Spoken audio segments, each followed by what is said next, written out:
marketing agency. He'll tell us all about in a minute type of work that his team does. They do some really cool and amazing stuff, cutting edge. He served in the army, was a Korean linguist. Do I have that right? Is that That's what you did? correct. Yep. You still know a little Korean? I mean, I probably sound like a toddler, but I know some of That's it. awesome. I know it was a while ago. So anyway, Josh, we Yeah. appreciate you being on and everything that you do for the military and the job opportunities that you provide to these great men and women. So thank you for taking a little time. Tell everyone to share Thank you your for having story, me. tell people about what it's like to work in the marketing agency industry. So Yeah. So you so want me why to don't just yes, lead tell us right in? start at the beginning. Tell us a little bit about your service, what that experience was like for you getting out, why you chose this path for your Yeah. career. Yeah. I'll try to do the short version. I was in school at Southern Miss. This has been a long time ago. And I transparently had managed to blow a full ride scholarship to the third best polymer science school in the world. Was a little bit adrift trying to figure out what I was going to do. In September of 2001, we all know what happened. In November of 2001, I decided that, I understand what I need to do now. And I went and joined the Army. I knew I wanted to go into military intelligence, and it came down to what had the biggest sign on bonus. It was a linguist program at the time. I passed through the test, did my training, went out to Monterey to learn the language. Short version, I was on my way out, and they had a bunch of the National Guard unit that had been pulled into active duty whenever 9/11 happened. He'd been on gate duty for like 2 years at that point. It was 9/11. Like there were no rules anymore. Bases that didn't have gates now were all completely closed off to the public. And so they pulled a couple of graduating classes. So I spent most of a year working the gates in Monterey, only to finally get orders to ship over to Korea. I was going to Camp Red Cloud out of Yongsan, and I popped an abnormal urinalysis, and I have kidney disease. I didn't know a thing about. So after my top secret clearance, after passing linguist school and becoming a linguist, they decided, you know what? Just kidding. We can't have you in the military. So unfortunately, I got discharged. Spent a little time trying to figure it out. Worked in casinos for a while for some surveillance and dealing cards. Decided to go back to school and try to convince the Army to take me back. So I went and applied to Madigan for them to clear me for my kidney disease because I had been stable for 5 years. Long story short, there's versions of the disease. One of them is slow, one of them is fast. Clearly had the slow version, and I got an opportunity in the midst of all of that doing ROTC, trying to go back in to take an internship that only took one intern a year. So I took it. The rest is history. It was in med device. I spent about 7 years, 6 years in med device. From med device, I moved out to Seattle. First did marketing, and then after marketing, I did sales, and that took me out to Seattle, where I met a guy who introduced me to some people at Microsoft, and I took over monetization of the MSN product portfolio like 15 years ago. I've been in advertising ever since. Um, Yeah. it's Tell kind of a so convoluted path. Yeah, it's pretty good though. Thanks for sharing all that. Talk a little Yeah, bit about Kinetic and specifically digital advertising. What's that absolutely. industry like? How do you see it evolving? What are some of the exciting things that you guys are doing over there? Yeah. So let me start with Kinetic. The simplest way to give you guys a value prop of what we do as an organization is we buy like the biggest agencies in the world. I came from those big agencies, $2 billion, $1 billion ad agency, but we treat our clients like the small agencies do. The benefit to our clients is that we treat them with a degree of investment in their business that they're never going to get from the big agencies. But because of a long string of things, we got grandfathered in and we get to buy like the big ones. So my former agency, and Sierra, is $1 billion ad agency. I can buy more media directly. I've got more relationships directly with the likes of Spotify, Netflix, Meta than they did. So my small-ish agency has the ability to buy like the big ones, but we get to treat our clients like the small ones. So that kind of gives you the sort of value prop of Kinetic. Digital marketing is basically everything that touches a business on the digital front. Everything from website to search engine optimization, SEO. Predominantly, we are an advertising agency. We do a ton of advertising for a lot of different types of clients. We have everything from cybersecurity, nonprofits, golf. We have a big footprint now in golf through a partnership with the National Golf Foundation. So we've got a really wide swath of client type that we support. Digital marketing, I think, is something that is not going to go away, right? If you think about this industry, there's something like just in digital, just in the US, just last year was $364 billion that got spent. And so it's a huge industry, a growing industry. For anybody who participates and consumes media, you know the bulk of that is in a digital format these days. I don't know how many of you still have a satellite or an antenna, but even that is migrating over to a digital format over the physical one. So just about every way that people consume media these days is either streamed or in a digital format already. And so it's the future of advertising. It is the current place of advertising. It's also the future of advertising. And progressively more and more, the traditional advertising, radio, what's called linear television, the old school way that we watch TV, they're going the way of the dodo, and everything is definitely moving over to the digital side. That gives a ton of opportunity to people who want to learn the industry, who want to be a part of it, who want to work in this world of agencies and media companies and publishers and everything in between. That's great. You know what I've noticed, I think it's like hitting a point now where almost everyone who runs a business knows how it's like you have to play in this space. You can't ignore it anymore, Yeah. right? You know you need to be great digitally, social, right? AI coming, but so few have the expertise to do it, or it's not their core Right. focus. So an agency like what you guys do at KonetiQ or anyone else in the space, you guys are perfectly primed to help to leverage all that opportunity, I feel, Absolutely. Yeah. I Where mean, yeah. please, sorry, didn't Yeah, I mean was to gonna interrupt say, you. what would you recommend? Because I know a lot of the people on the call here and those watching the live stream, they do want this career path, like of Mhm. it's sort of a lot of things like marketing, social, advertising, right? Lead gen. Like, where would you recommend somebody get started if they want to have a career here? And what are some good paths for them? Yeah. I think I caught part of what you were saying whenever I first joined, Jordy. I don't want to put words in your mouth, but it definitely seemed like you were describing knowing somebody and that being, you never know who you know Yeah, is going to make an introduction. The thing about my career is nearly every single one of those jobs that I've had over the years, every career change that I've had, has all been about knowing and being introduced to the right person at the right time. right. So no matter what I say after this, the thing I can tell you most is networking. There's Network. Yep. nothing more valuable than networking. Like everything else is sort of secondary or tertiary to the For fact that that. Right. networking is likely going to be what gets you the next job. Yeah. But some things that you can do. There are marketing degrees. There are now digital marketing degrees as well. But honestly, I think the first thing that you have to decide is which part of it do you want to get into? Do you want to work publisher side? So think Spotify, Netflix, Microsoft, Google, those are all publisher side. Or do you want to work in advertising technology? There are things called SSPs and DSPs and ad verification. It's a very techy sort of world. Do you want to work for a brand where you're part of the marketing department and maybe your expertise is digital or just more broadly marketing? Or then, sort of finally, do you want to work on the agency side where you are, an organization will need an agency in sort of different layers. So you're too small to need an agency, right? Because you need to be as efficient as you can. Then Right. you get too big to not have an agency because there's too much that is going to just overtake you, and then you get so big that you can in-house a lot of the work, and then you get really big and you think about General Motors or you think about Procter and Gamble, Unilever. They're so big they have to outsource to an agency because they just want the best of the best of the best.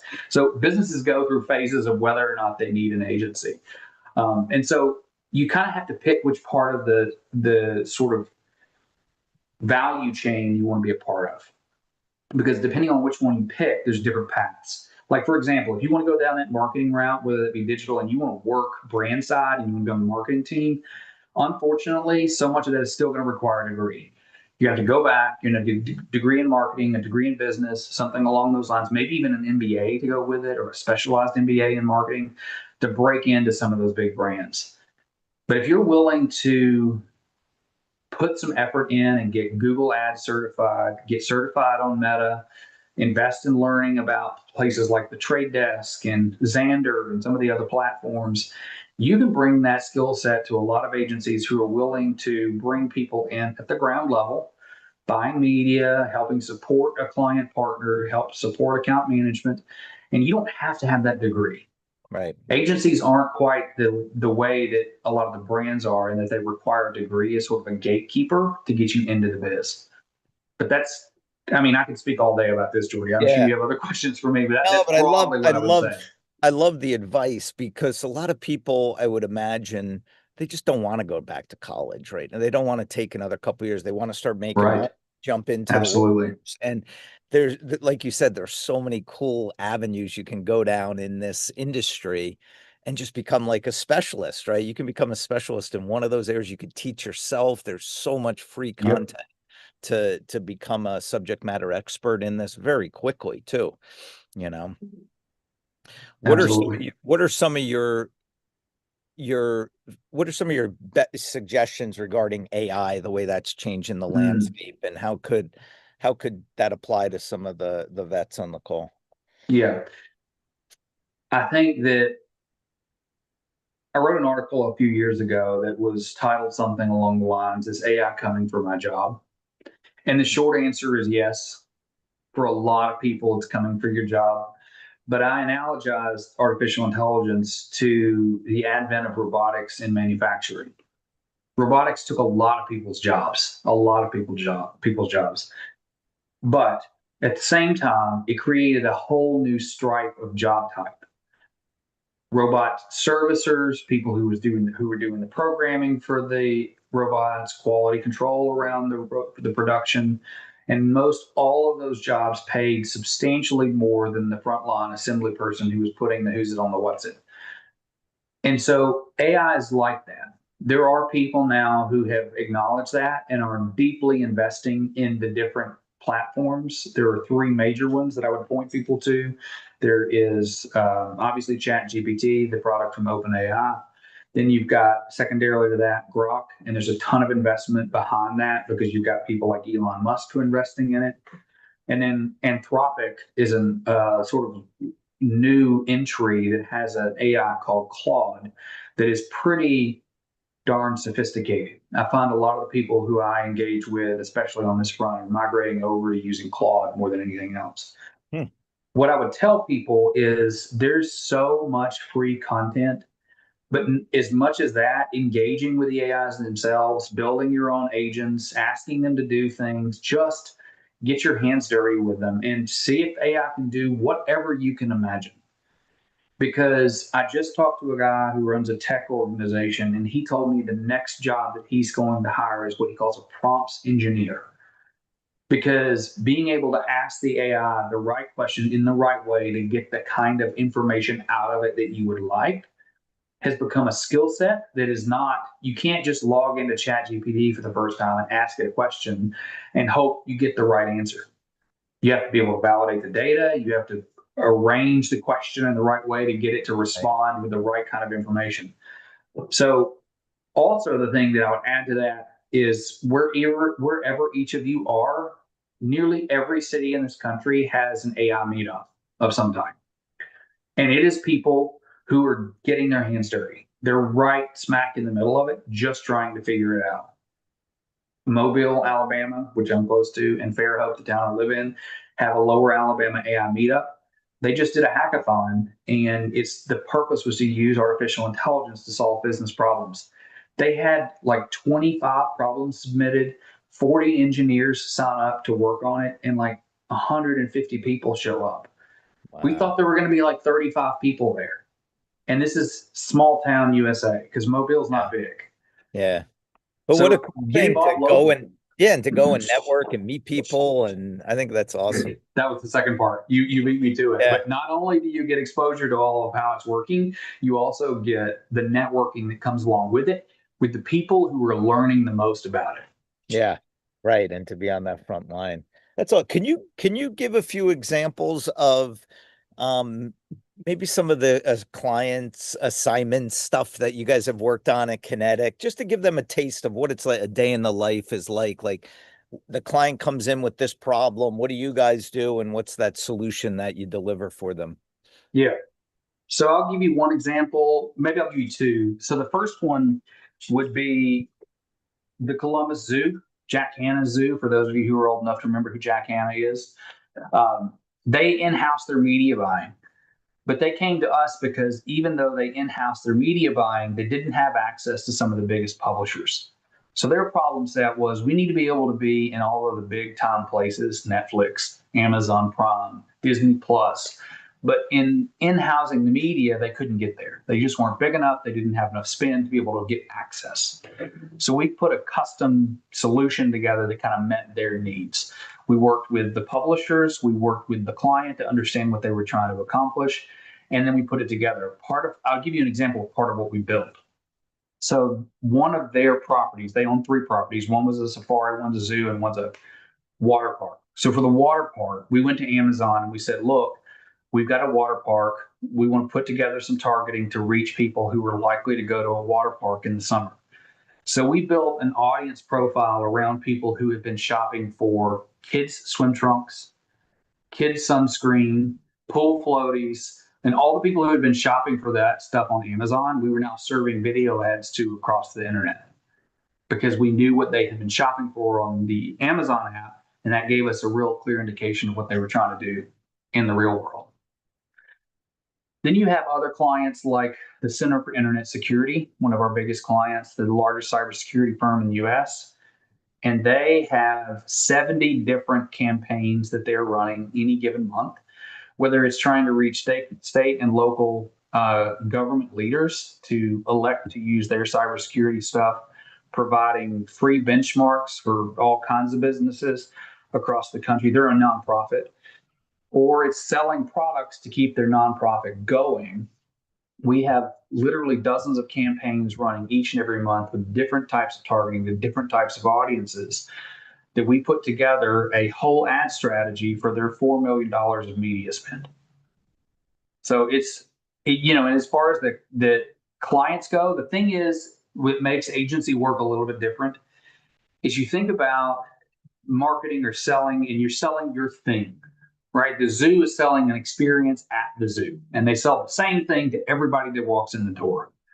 The agency world is, for the most part, about building a bespoke solution based on the client's particular needs. That targeting people who just bought kids' swim trunks doesn't work for CIS, but it does work for the Columbus Zoo. So each and every client requires something different, whether that's the PGA, Pella Windows and Doors, Polestar. Like none of those three clients don't have anything in common, except I guess they all start with the letter P, but otherwise they don't have anything in common with one another. And so they all need custom solutions.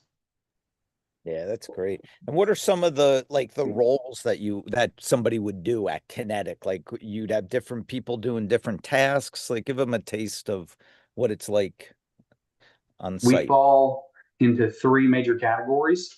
You have from the entry point, that's going to be what we call business development, sometimes called sales. I like business development because I caught right in the chat as I first joined, somebody mentioned not wanting to do sales, I think, something along those lines.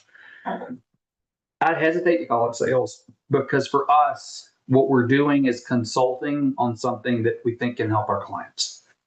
It's less about pushing on people, less about transactional, what's called transactional selling, and much more about engaging with them, understanding their business, and then providing them with a solution that meets their needs.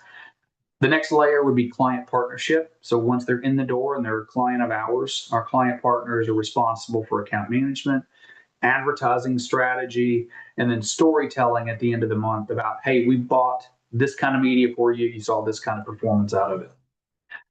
Next, and then our last bucket, we have what's called media and ad operations. These are the people who are logging into the platforms, what we call hands on keyboards. They are buying media on Meta. They're buying media from Netflix. They're buying media from Amazon. They're actually engaged in the platform buying media. And then they're responsible for reporting. So we have underneath that, we have analysts who support the role. We have the media buyers who support the role, but the media team is kind of broad because it covers a lot of different types of work. But those are the main core responsibilities that we've got. We've got a little bit of marketing work that we do for ourselves, a little bit of advertising work we do for ourselves, um, partnership management. We're the only partner of the National Golf Foundation. We bring on all of their data and we buy golfers across the web for other golf companies. So we have to have some management of that relationship with the National Golf Foundation. But the bulk of my roles are one of those three that I just described. Yeah, but lots of different options for people to consider. Some are forward facing where you're dealing with clients. Some of them you're not, you're working more by yourself or on a team. Mm-hmm. Can you talk to them a little bit about when you say buying media, for those who don't know what that means today? It's not like Mm-hmm. you're buying a commercial on NBC TV. Talk a little bit about the pay-per-click world and why that's such a powerful way to advertise or to promote your clients. Yeah, so there's the two major ways that media gets bought. It's either, as Jordy just referenced there, pay per click, or it's called pay per impression. So sometimes maybe you would hear CPM, cost per thousand, and it's a rate. So you're either paying for each click that you get in search. That could be anywhere from 50 cents to $15 sometimes that you're paying to get somebody to click, visit your business, and then poke around on your website. On the pay per reach model, pay per impression model, you're paying for uh, ads being served to people about 1,000 a time. So that usually is in the $5 to $50 range. So for $5 to $50, you get 1,000 ads that run in front of people. So like Netflix is $45. So for every $45, you run 1,000 ads on Netflix. And so those are the two major ways that the media gets bought. You log into platforms like Google and Meta, but there are also other platforms like what's called the Trade Desk or Xandr. It's a piece of technology that allows you to buy media from all over the web. So you don't have to work directly with CNN. You buy CNN's inventory through the Trade Desk. The easiest way I can describe this technology is kind of like a stockbroker. So the trade desk is kind of like the stockbroker in the scenario, and they're going out to the New York Stock Exchange, and picking and choosing the things that they want to buy and putting them together in sort of a fund, and you're buying the whole ETF for the fund. Yeah. And I mean, you could sort of buy your way to the audience that you want, right? You could just keep throwing money at it to get the eyeballs or the viewers or the clicks to your site. But then talk about the challenge then you have to now convert those people to some sort of an action that will justify the expense of it. And That's what's right. great, everything is so measurable. It's not like buying a television ad Exactly. where you'd spend $2 million and you think oh yeah, I think people bought enough of it. There's no Right. That's right. You're exactly right. Reporting is a huge part of what we do. I tell people all the time who are not familiar with the business, at the end of the day, on some level, we sell customer service and reports because they don't see the media. They don't see our team buying the media. They don't see the ads, right? They're Yeah. usually excluded from getting the ads because we don't want to waste money on somebody who works for the company. And so, the end of the day, they're getting how we service the account, and they're getting a report that tells them everything that we did and what those people did as a result of seeing the ad. But it's detailed, man. It's Yeah. really, really detailed. Even the targeting side, I tell people this example, I think is the best one. If you want to target people in the United States who own a lizard and don't like Oreos, there's about 1,600 of them. I totally Now, why you would want to reach those agree. people, I have no idea, but it gives you Yeah, sort of like the right, specificity of the ability to target. right. That's what's so awesome about your field is you can just dial it in on exactly who you want to reach if you're good at that, and you don't have to pay for media to the masses that are never going to be That's customers. right. So Efficient. I mean, that's the support our client yeah, thing, right? Like right. if some of these clients who are spending a few $100,000 a year wanted to or needed to have to reach everybody. So I'll give you an example. To client in Ohio. They're a credit union. They're in Cincinnati, Cleveland, and Columbus.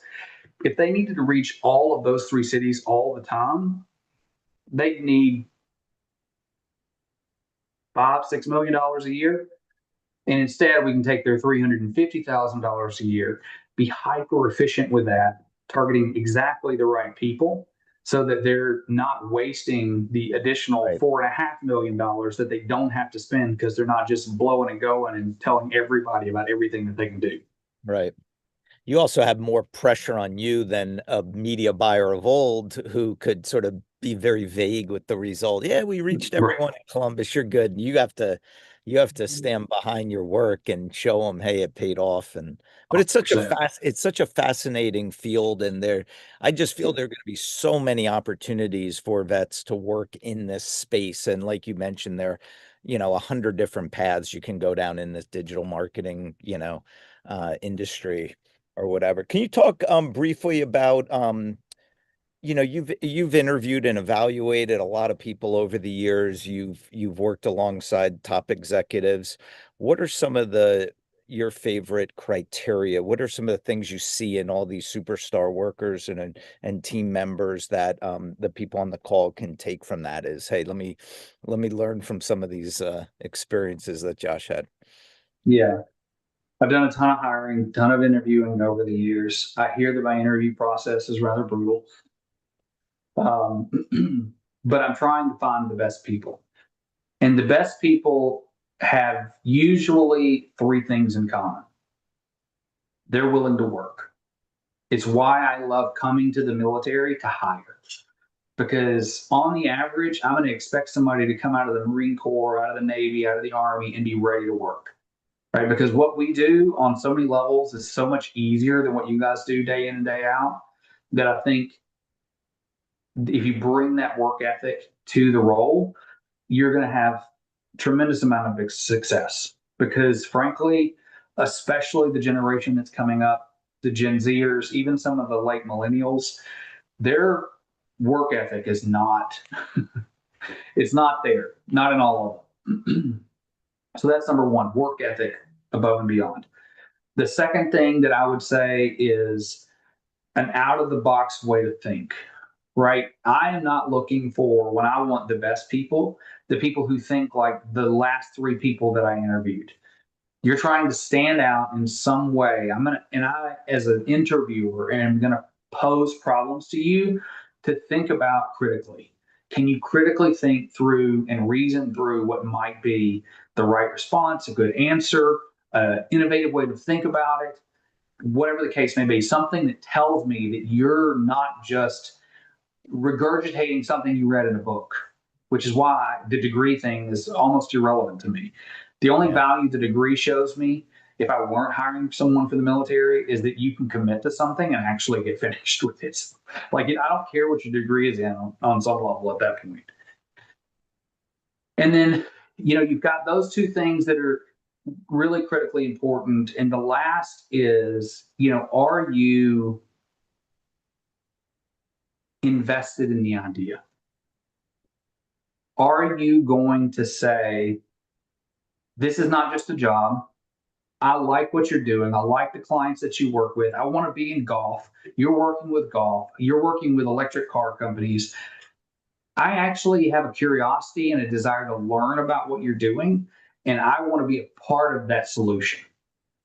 And so that's the thing that's so hard to like teach is that desire. And again, coming to the military, I find oftentimes people are ready to transition out of that, either because they have gotten what they can out of it or they're retiring out of it, but they are hungry for what's next. That hunger is probably the easiest way to describe it. Yeah. What I love too about what you just said, you didn't say like I need someone who's a really good analytical with digital market. Like these are just the easy things I that can you teach that do. stuff. Right. You could teach the skills. Everybody on the call has every one of those qualities. They just have to find what's the passion for them, what's going to excite them. Is it digital marketing? And then to show that when they're meeting with hiring authorities like you. I want to get your opinion on one thing because I'm a Okay. big you and I come from the same camp, but I'd love to hear your thoughts on it.